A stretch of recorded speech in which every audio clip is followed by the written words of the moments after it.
Hi everyone. I have graded your discussion boards and posted feedback in the rubric for your review. I highly encourage you to take the time to go into Blackboard and read the feedback that is being provided to you. I want to remind you that you need to open up the full rubric so that you can see the embedded comments in each section to make sure that you're getting the full benefit of that feedback. From a structural standpoint, from a APA standpoint, you guys are doing really well, especially discussion boards. They can get really difficult when we deal with formatting and trying to get all of your lines and spacing correct, but you guys are doing a great job. It's important to remember that, especially in discussion boards, that you don't forget that you need to support what you're writing. This week sort of lent itself to using your textbook because you were to follow the step-by-step guide that was provided by your primary author. But in the next discussion board, just remember that you need to continue to support your work just like you would do in a formal paper. That being said, one of the common themes that came across in the discussion board was the concept of trust. Several of you discussed the injury of trust by the nurse who was failing to follow policy. Some of you talked about what happened when the leader, the nurse manager, did not enforce the policy, that the trust in that leader was actually shaken by his or her behavior.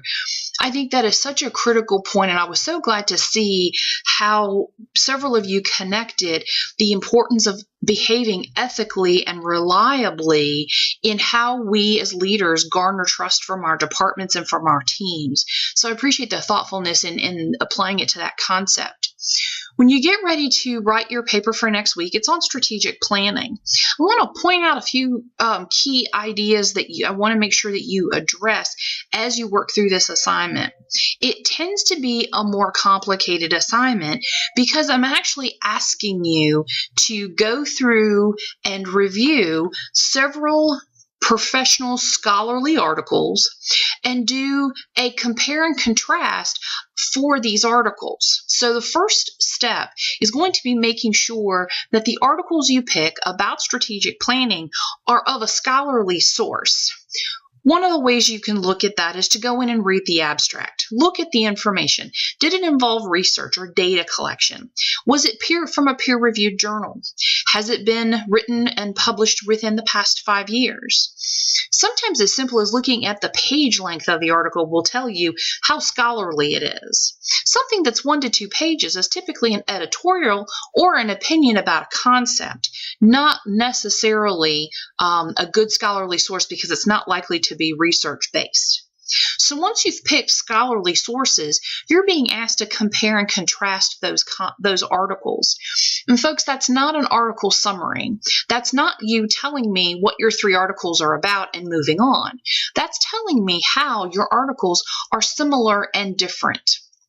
An effective way to do that is to read through your articles and list the themes or the major concepts within those articles, and then look for commonalities among the group of articles and look for differences. You can be pretty succinct if you do a section for things that are similar and then another section for things that are different. That being said, because you are going to be having sections, I expect to see level headings in your paper. This paper, because of the length and the complexity, will have at least level 1, level 2. Most of you should be able to use level 3 as well, especially if you're dealing with finer details.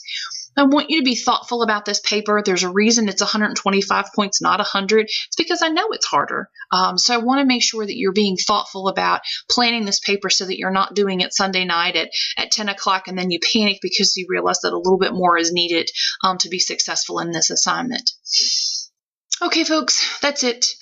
Know that if you have questions about my feedback, any concerns, if we're heading into week 3 and you're not really sure what to expect or you have concerns, know that I'm here. I know that being out in the virtual world, trying to learn things, and then in the summer schedule where things feel even more disconnected, that things can feel a little bit more difficult. Know that I'm here. I'm not on vacation, and I'm happy to support you, answer questions, and offer feedback as needed.